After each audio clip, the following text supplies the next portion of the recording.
ഇന്നത്തേത് നമ്മൾ മാവ് കുഴയ്ക്ക് പരത്തെ ഒന്നും ചെയ്യാണ്ട് മാവ് കോരി വെച്ചിട്ടുള്ള നല്ലൊരു ബ്രേക്ക്ഫാസ്റ്റ് റെസിപ്പിയാണ്. നല്ലൊരു ചപ്പാത്തിയുടെ റെസിപ്പിയാണിത്.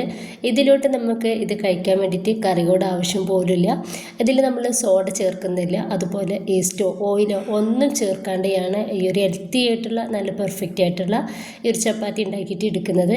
അപ്പോൾ നമുക്ക് വീഡിയോ കണ്ടുനോക്കാം. കണ്ടുകൊണ്ടിരിക്കുമ്പോൾ നിങ്ങൾക്ക് ഇഷ്ടമാണെങ്കിൽ നിങ്ങളുടെ എല്ലാ സപ്പോർട്ടും ഉണ്ടാവുക. ലൈക്ക് ചെയ്യാനും സബ്സ്ക്രൈബ് ചെയ്യാനും കമൻറ്റ് ചെയ്യാനൊന്നും മറക്കേണ്ട.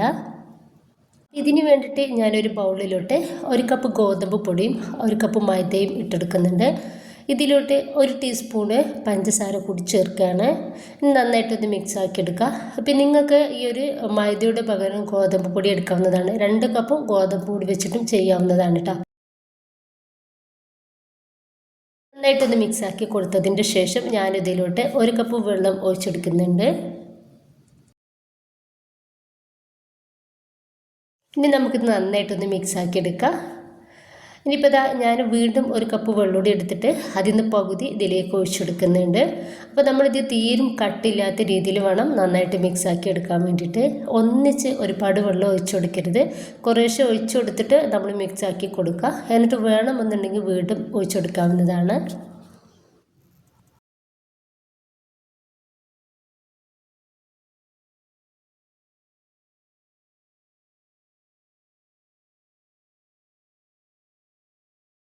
ഇപ്പോൾ 2 കപ്പ് വെള്ളം മൊത്തത്തിലായിട്ട് നമ്മൾ ഒഴിച്ചു കൊടുത്തിട്ടുണ്ടായിരുന്നു. അപ്പോൾ ഇത് പോരാന്ന് തോന്നിയിട്ടുണ്ട്. ഇനിയിപ്പോൾ 1/2 കപ്പ് വെള്ളം എടുത്തിട്ട് അതിൻ്റെ 1/4 ഭാഗം കൂടി ഇതിലേക്ക് ഒഴിച്ചു കൊടുത്തിട്ട് ഒന്ന് മിക്സ് ആക്കി എടുക്കുന്നുണ്ട്.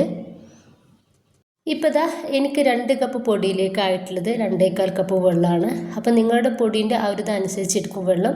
അപ്പോൾ ഭയങ്കരമായിട്ട് ലൂസാവരുത്, നന്നായിട്ട് തിക്കാവരുത്. ഈ ഒരു രീതിയിൽ വേണം നമുക്കിത് കിട്ടാൻ വേണ്ടിയിട്ട്. ഇതിലേക്ക് ആവശ്യത്തിനുള്ള ഉപ്പ് കൂടി ചേർത്ത് കൊടുക്കുക. എന്നിട്ട് നന്നായിട്ടൊന്ന് മിക്സ് ആക്കി എടുക്കുക. ഈ ഒരു തിക്നെസ്സാണ് നമുക്ക് വേണ്ടത്. ചെറുതായിട്ട് ചൂടായിട്ടുള്ള പാനിലോട്ട് നമുക്കിതിൽ നിന്ന് ഒരു കയ്യിൽ മാവ് ഒഴിച്ചെടുക്കാം. ഈ ഒരു സമയത്തൊക്കെ തീ ഏറ്റവും ലോവിൽ വേണം ഇടാൻ. ഒരിക്കലും നല്ല ചൂടാവരുത് പാന്. അപ്പോൾ ചെറിയ ചൂടിൽ വേണം നമുക്കിത് റെഡിയായിട്ട് കിട്ടാൻ വേണ്ടിയിട്ട്. നല്ല ചൂടുണ്ടെന്നുണ്ടെങ്കിൽ നമ്മുടെ ഒരു ചപ്പാത്തി ദോശ പോലെ ഒരുപാട് ബബിൾസ് ആയിട്ട് വരും കേട്ടോ. നന്നായിട്ട് പൊങ്ങിയൊന്നും കിട്ടൂല. അപ്പോൾ ഇതുപോലെ ബബിൾസ് ഇല്ലാത്ത രീതിയിൽ വേണം നമ്മളിത് റെഡിയാക്കി എടുക്കാൻ വേണ്ടിയിട്ട്. എൻ്റെ അടിഭാഗം ഒന്ന് റെഡിയായ സമയത്ത് ഞാനിതൊന്ന് മറിച്ചിട്ട് കൊടുക്കുന്നുണ്ട്. ഈ ഒരു ടൈമിലും നമ്മൾ തീ ഏറ്റവും ലോവിൽ തന്നെ ഇടണം. കുറച്ച് കഴിഞ്ഞതിൻ്റെ ശേഷം നമുക്ക് തീ മീഡിയം ഫ്ലെയിമിലേക്ക് മാറ്റി കൊടുക്കാം.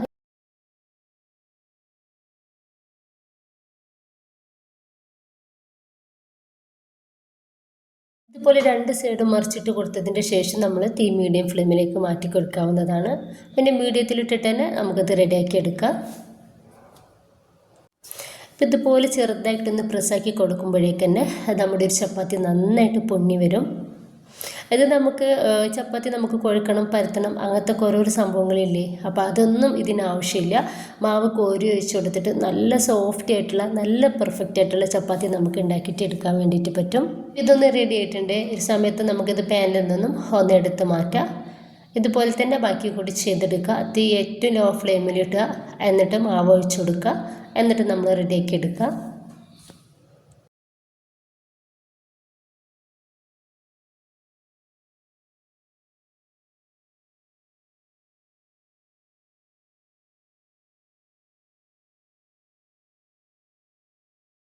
മുഴുവൻ ചപ്പാത്തി ഞാൻ ഇതുപോലെ റെഡിയാക്കി എടുത്തിട്ടുണ്ട്. അപ്പോൾ ഇത് നല്ല പെർഫെക്റ്റ് ആയിട്ട് നല്ല റെഡി ആയിട്ട് കിട്ടിയിട്ടുണ്ട്. അപ്പോൾ നമുക്ക് ഇതുപോലെ തന്നെ കഴിക്കാവുന്നതേ ഉള്ളൂ കേട്ടോ. ഇതിലോട്ട് നമുക്ക് കറികളൊന്നും ആവശ്യം പോലും ഇല്ല.